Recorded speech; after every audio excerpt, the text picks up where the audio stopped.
My name is Brady Piazzi, actress, singer, and all-around fabulous person. I'm also a trans woman trying to make sense of where our whānau is at in these exciting but challenging times. So, I'm going on a journey of discovery to record the unrecorded history of trans people of all generations. I want to know what their struggles were, how they overcame them, and how one generation built something beautiful and valuable for the next.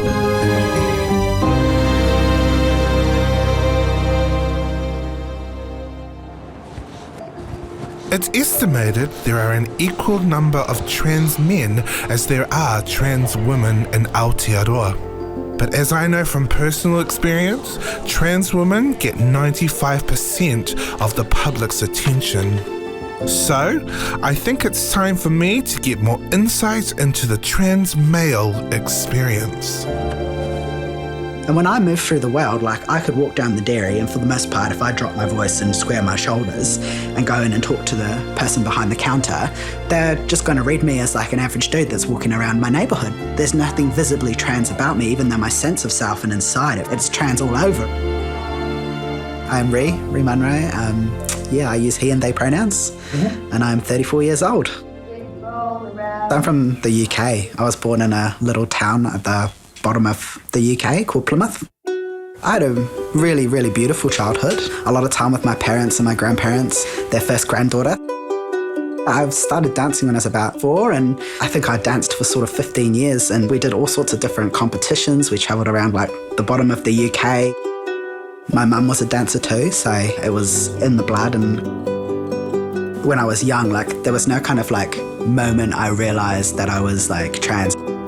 But like I do remember being in my backyard as a child and thinking to myself, everything just would have been like much easier if I was born a guy. And then there was like the little answering voice in my head that was like, well, you weren't. So, and there's nothing you can do about that.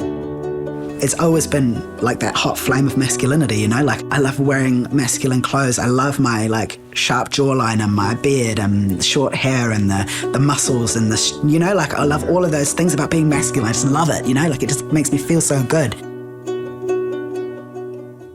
So with ballet being so strict and how binary it is, how does a young person navigate that world when they don't view themselves in that particular way? I was quite tall for my age, so I was put in like the positions of being like the boy in the dance or whatever, which I really quite enjoyed. I was like, oh, that's quite a good payoff really, isn't it? Like I get to dress in like these mask outfits and like, you know, really lean into like, you know, that like strong, stereotypical, like powerful male character. And I think that was my first like kind of experience of like experimenting with my gender. There was no representation of trans people in my life. Like I didn't know any trans people. They weren't on television or in the books I read. All I did was just keep doing what felt good until I hit sort of puberty and dance was no longer something that felt good because hormones set in and development set in, you know, and all of a sudden it was just too confronting and too frightening and way too weird for me to keep going. So I stopped and cut it off. My teenage years and my early 20s, I wouldn't say were a very happy time. My body started to change. I started to feel quite trapped and I definitely struggled with poor mental health, and it was a pretty dark time trying to find that identity and trying to figure all of this out. To help him confront these difficult issues on his trans journey, Ree got some professional help. Someone had given me access to some therapy, like these 3 or 4 counselling sessions. We worked through some things and it felt like it went really well. And in the last session, like I was literally walking out the door, she goes, hey, a lot of trans people that end up coming through here that I see, they go on to live really lonely lives and I hope that doesn't happen to you. And I lost it. Like I got on the bus and I cried all the way home and for most of the weekend and all of the next week. And I was just in such a place of despair. And like all that was running through my head at that time was like, in making this choice to be authentic to who I am, have I like opened myself up to a life of loneliness? Like, is this what's in store for me? If the message in our society that to be trans is synonymous with loneliness. We have got to do something about that. Yes. We have got to change that narrative because it is not true, you know? Yeah. A lot of people tend to think that love is such a hard thing for us, but you are living it every day. How do you navigate dating? I was just transparent about everything. I'd just rather just be honest about who I am. You know, like, this is me. I can't change it. And there's no point welcoming anybody else into my life that wants to change it. Everybody who wanted to change it has already exited. But then... I was really lucky because I met my partner, like, just in, like, through work, you know? Like, we just stumbled upon one another and it, like, happened really naturally. If anybody wants to enter into my life, my trans identity and who I am is non-negotiable. Like, I have an unshakable sense of who I am and just a quiet confidence in the fact that if I put good energy out into the world and I continue to be a good person and open doors where I can, that those blessings will come through. Ree and Sarah have now been together for 3.5 years, but it's taken a long time for him to get to this beautiful equilibrium. I think it just got to a point in my mid-20s when I was so unhappy with myself. I was on quite a lot of medications from doctors to try and keep my mood stable. And I just got to a point where I was like, I don't want to feel like this numb or this unhappy all the time. There has to be a reason that I feel this way. And I decided to get in shape and feel more confident. That was like the journey back to exercise. And I started to lose some weight and I started to feel more confident. And alongside of this was this gender journey that I was going through of like trying a different type of expression and cutting my hair and trying new ways of describing myself and expressing myself to the world. And sooner or later it felt like the roads kind of diverged and I started to get some clarity and was like, hold on a second. Like, I could remember that little voice in my mind from when I was younger and made the decision that it was time to take the leap and to transition socially. And that led him to rediscover what he loved most: exercise and movement. I found this awesome community dance class. There's no mirrors, there's no expectation. I guess movement for me has been such a healing part of this journey. It's helped me to be more connected with my body. It's helped me to feel confident. It's helped me to grow my self-esteem.